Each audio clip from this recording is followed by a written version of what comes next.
এটা 10 নম্বর দৌলতপুর ইউনিয়নের 4 নম্বর ওয়ার্ড কাপড়পুরা। আপনাদের সেন্টার হচ্ছে কাপড়পুরা প্রথম। আপনারা অবশ্যই সকাল সকাল মা বোনদের সঙ্গে নিয়ে ভোট দিবেন এবং ভোট গোনা শেষ করে বাড়ি আসবেন। কুষ্টিয়া ৭৫-১ দৌলতপুর বিএনপির মনোনীত প্রার্থী রেজা আহমেদ বাচ্চু মোল্লার পক্ষে সাধারণ মানুষের দ্বারে দ্বারে গিয়ে ধানের শীষে ভোট চাইলেন মোহাম্মদ আবুল কালাম আজাদ। আমাদের প্রার্থী আছে বাচ্চু মোল্লা, আপনারা সবাই ধানের শীষে ভোট দিবেন, ঠিক আছে? ইনশাআল্লাহ। ধানের শীষ প্রার্থীর ঘোষণার পক্ষে 10 নম্বর ওয়ার্ডে গ্রামে আজকে নির্বাচনী প্রচারণা চালাচ্ছি রেজা আহমেদ বাচ্চু মোল্লার পক্ষে।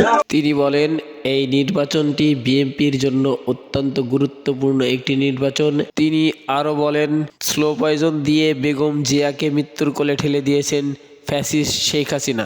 জানেন এই নির্বাচনটা আমাদের জন্য অত্যন্ত গুরুত্বপূর্ণ।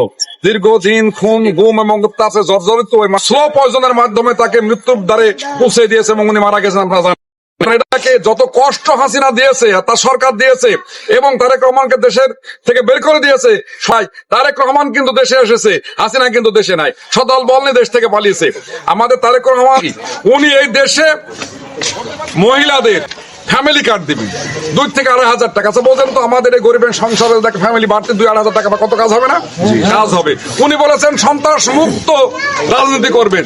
আচ্ছা সন্ত্রাস মুক্ত হবে, জবাবদিহিতা থাকবে, সুশাসন হবে, ন্যায় বিচার প্রতিষ্ঠা হবে এবং মানুষ কাউ থেকে ভয় করবে না। সবচেয়ে বড় কথা হবে চিকিৎসা ব্যবস্থাকে উন্নতি করতে চান এবং উনি শিক্ষা ব্যবস্থাকে ঢেলে সাজাবেন।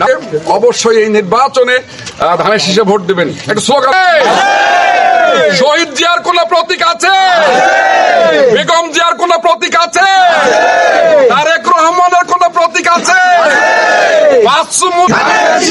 শহীদ জিয়ার মার্কা, বেগম জিয়ার মার্কা, তারেক জিয়ার মার্কা, বাচ্চু মোল্লার মার্কা। ভোট দিবেন কি করিয়া? ভোট দিবেন কোনখানে? ভোট দিবেন কি করিয়া? আমার মার্কা। তোমাকে ধন্যবাদ।